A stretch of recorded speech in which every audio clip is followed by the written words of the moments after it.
Puji Tuhan, saudara kasih oleh Tuhan. Mari kita sama-sama satu di dalam doa. Bersyukur kepadamu ya Tuhan, kami boleh ada sebagaimana kami ada sekarang, semua karena kemurahan Tuhan.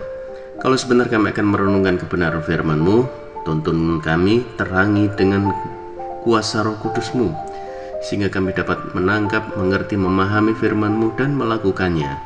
Terima kasih ya Bapa, bersyukur kepadamu, kami alaskan dalam nama Tuhan Yesus Kristus. Haleluya, amin. Puji Tuhan saudara, hari ini kita sampai di 1 Samuel pasal yang ke-19. Kita baca di ayat yang ke-12. Lalu Mikal menurunkan Daud dari jendela, ia pergi melarikan diri dan luputlah ia. Tuhan bisa memakai siapa saja untuk melindungi Daud dari rencana pembunuhan yang dilakukan oleh Saul. Salah satu yang menyelamatkan Daud dari tangan Saul adalah Mikal, istri Daud, yang juga anak perempuan Saul. Mengetahui apa yang hendak dilakukan Saul ayahnya, maka Mikal memberitahu Daud agar segera meluputkan diri. Bahkan Mikal pun yang menurunkan Daud dari jendela, sehingga ia bisa melarikan diri. Terlihat dengan sangat jelas bahwa anak perempuannya sendiri lebih memihak kepada Daud daripada kepada Saul. Padahal tadinya Saul memberikan Mikal untuk menjadi istri Daud dengan tujuan agar Daud mati di tangan orang-orang Filistin, karena mas kawin yang diminta Saul adalah 100 kulit katan orang Filistin di dalam 1 Samuel 18 ayat yang ke-25 kemarin.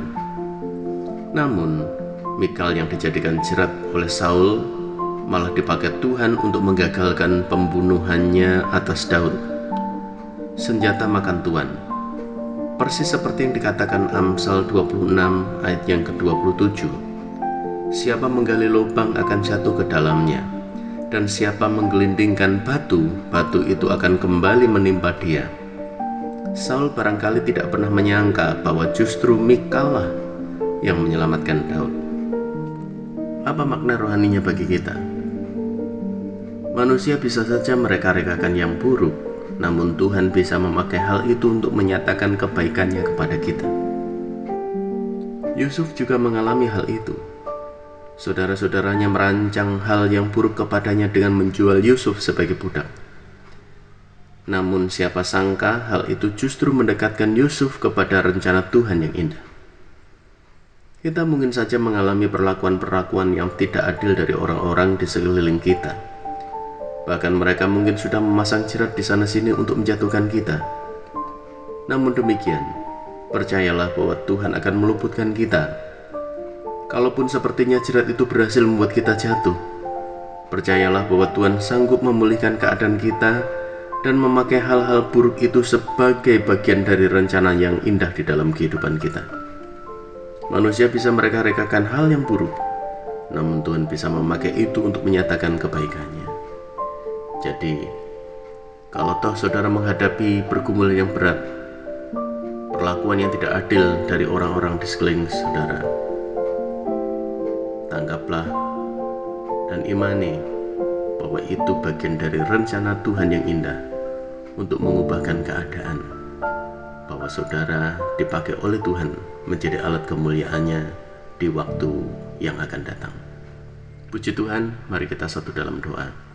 Terima kasih Bapa di surga, lewat kebenaran firman-Mu kami boleh mengerti bahwa perangkap pun bisa diubahkan menjadi berkat. Kesulitan bisa Engkau ubahkan menjadi sukacita besar. Oleh sebab itu, biarlah kami terus mengikuti rancangan-Mu yang terbaik dalam hidup kami. Sekalipun kami harus masuk di masa-masa sulit, masuk di pergumulan-pergumulan yang berat, tetapi kami percaya di balik itu semua Engkau sedang menyediakan berkat yang terbaik bagi kami. Bersyukur kepadamu, kami alaskan doa ini dalam nama Tuhan Yesus Kristus. Haleluya, amin. Puji Tuhan, Tuhan memberkati.